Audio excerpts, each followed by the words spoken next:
आकाशवाणी रांची से प्रस्तुत है प्रादेशिक समाचार।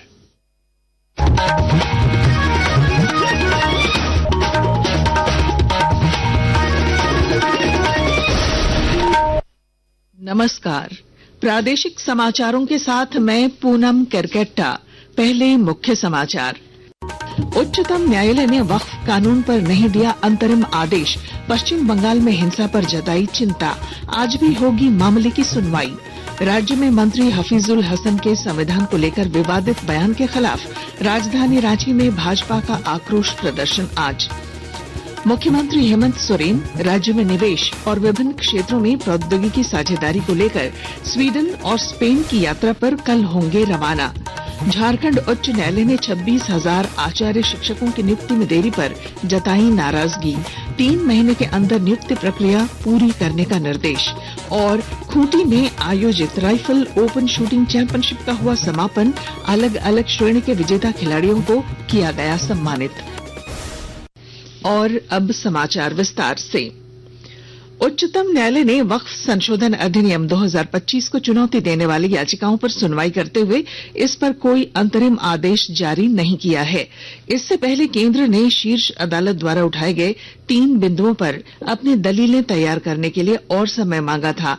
मुख्य न्यायाधीश संजीव खन्ना, न्यायमूर्ति संजय कुमार और न्यायमूर्ति के.वी. विश्वनाथन की पीठ इन याचिकाओं की सुनवाई कर रही है। अब शीर्ष अदालत इस मामले पर आज दोपहर 2 बजे फिर सुनवाई करेगी। मुख्य न्यायाधीश खन्ना ने वक्फ अधिनियम में संशोधन के खिलाफ पश्चिम बंगाल में भड़की हिंसा पर भी चिंता जताई है। राज्य के मंत्री हफीजुल हसन के संविधान को लेकर विवादित बयान के खिलाफ भारतीय जनता पार्टी रांची महानगर जिला की ओर से आज रांची के जिला स्कूल मैदान में आक्रोश प्रदर्शन किया जाएगा। इधर कांग्रेस की पूर्व विधायक अंबा प्रसाद ने कहा कि संविधान सर्वोपरि है।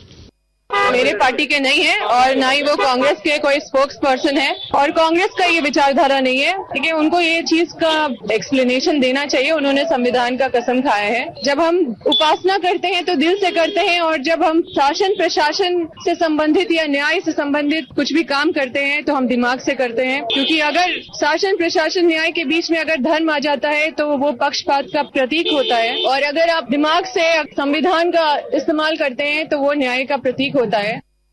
केंद्रीय श्रम और रोजगार मंत्री डॉक्टर मनसुख मंडाविया आज राजधानी रांची के नामकुम में 220 बिस्तरों वाले नवनिर्मित ईएसआईसी अस्पताल का उद्घाटन करेंगे।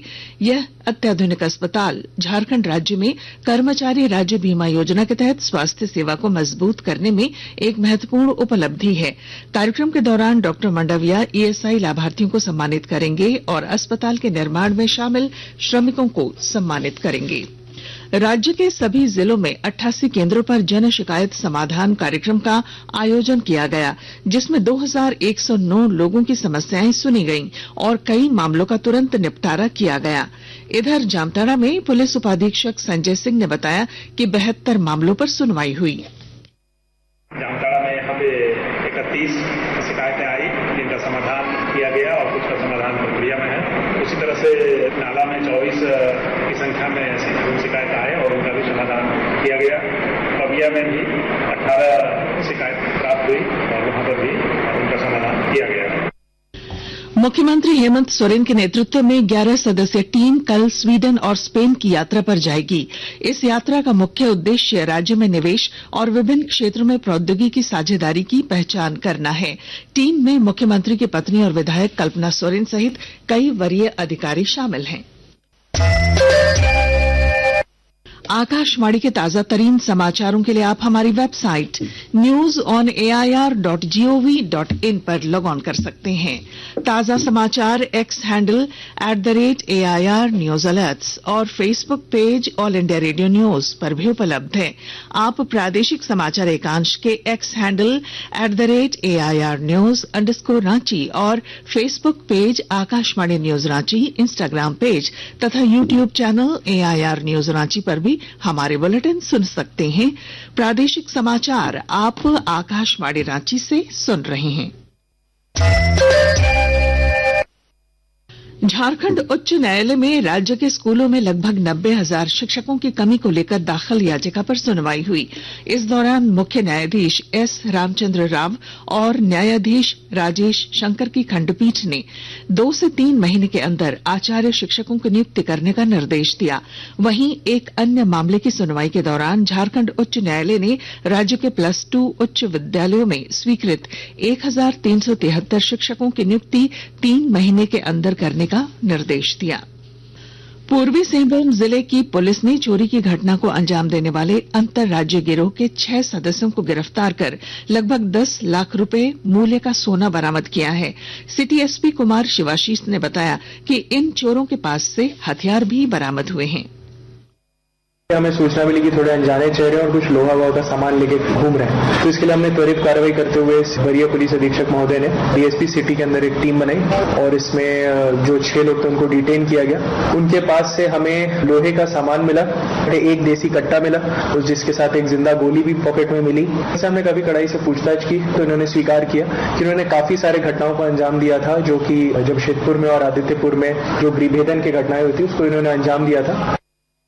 साहिबगंज जिले के सभी प्रखंडों, सदर अस्पताल और अनुमंडलीय अस्पतालों में पोषण पखवाड़े के तहत जागरूकता अभियान चलाया जा रहा है और जानकारी दे रहे हैं हमारे संवाददाता। अनुमंडलीय अस्पतालों में पोषण पखवाड़े के तहत स्वस्थ और निरोगी रहने के लिए परामर्श दिया जा रहा है। शरीर में किन पोषक तत्वों की कमी से कौन सा रोग होता है तथा इसकी संतुलित पोषक तत्व वाले किन भोज्य पदार्थों से पूर्ति होगी पर जागरूक किया जा रहा है। गर्भवती महिलाओं को टीकाकरण, समय समय पर स्वास्थ्य जांच, उनके आहार और हाइजीन के बारे में भी बताया जा रहा है। साहिबगंज के civil surgeon doctor Praveen Kumar Santhalia ने बताया कि जिले में कुल 6 CHC, 12 PHC और 1688 विलेज हेल्थ न्यूट्रिशन सेंटर के माध्यम से लोगों को उचित परामर्श दिया जा रहा है। आनंद कुमार ओझा, आकाशवाणी समाचार, साहिबगंज। मौसम विभाग ने पलामू, गढ़वा, लातेहार, चतरा, लोहरदगा, सिमडेगा और गुमला को छोड़कर राज्य के सभी जिलों में आज बादल गर्जन और तेज हवाओं के साथ बारिश का पूर्वानुमान जताया है। वहीं अगले 5 दिनों में बारिश और वज्रपात को लेकर येलो अलर्ट जारी किया गया है। शूटिंग खूंटी में आयोजित 4 दिवसीय Khunti rifle open shooting championship का समापन हुआ। मौके पर मुख्य अतिथि डीएफओ दिलीप कुमार यादव, विशिष्ट अतिथि झारखंड राज्य राइफल क्लब एसोसिएशन के अध्यक्ष दिवाकर सिंह और जनरल सेक्रेटरी उत्तम चांद देवुका ने विजेता खिलाड़ियों को सम्मानित किया। इस चैंपियनशिप में लगभग 200 खिलाड़ी शामिल हुए। और अब अखबारों की सुर्खियां। रांची से प्रकाशित लगभग सभी अखबारों ने उच्चतम न्यायालय में वक्फ संशोधन कानून पर सुनवाई की खबर को प्रमुखता से प्रकाशित किया है। प्रभात खबर ने झारखंड हाईकोर्ट में सहायक आचार्य नियुक्ति मामले की सुनवाई की खबर को पहले पन्ने पर जगह दी है। हिन्दुस्तान ने राज्य के कलाकारों के 5 लाख रुपए के बीमा की खबर को प्रमुखता दी। दैनिक जागरण ने केंद्रीय अध्यक्ष चुने जाने के बाद मुख्यमंत्री हेमंत सोरेन की प्राथमिकताओं को पहले पन्ने की सुर्खी बनाई है। दैनिक भास्कर ने वित्त आयोग से जुड़ी खबर को पहले पन्ने पर प्रमुखता से प्रकाशित किया है, जिसका शीर्षक है राज्य को 1,147 करोड़ रुपए कम मिलेंगे, योजनाओं की रफ्तार भी धीमी होगी। अंग्रेजी अखबार द टाइम्स ऑफ इंडिया और हिंदुस्तान टाइम्स ने कांग्रेस के रांची में ईडी कार्यालय घेराव की खबर को प्रमुखता दी है। और अब बुलेटिन के आखिर में मुख्य समाचार एक बार फिर। उच्चतम न्यायालय ने वक्फ कानून पर नहीं दिया अंतरिम आदेश। पश्चिम बंगाल में हिंसा पर जताई चिंता। आज भी होगी मामले की सुनवाई। राज्य में मंत्री हफीजुल हसन के संविधान को लेकर विवादित बयान के खिलाफ राजधानी रांची में भाजपा का आक्रोश प्रदर्शन आज। मुख्यमंत्री हेमंत सोरेन राज्य में निवेश और विभिन्न क्षेत्रों में प्रौद्योगिकी साझेदारी को लेकर स्वीडन और स्पेन की यात्रा पर कल होंगे रवाना। झारखंड उच्च न्यायालय ने 26,000 आचार्य शिक्षकों की नियुक्ति में देरी पर जताई नाराजगी।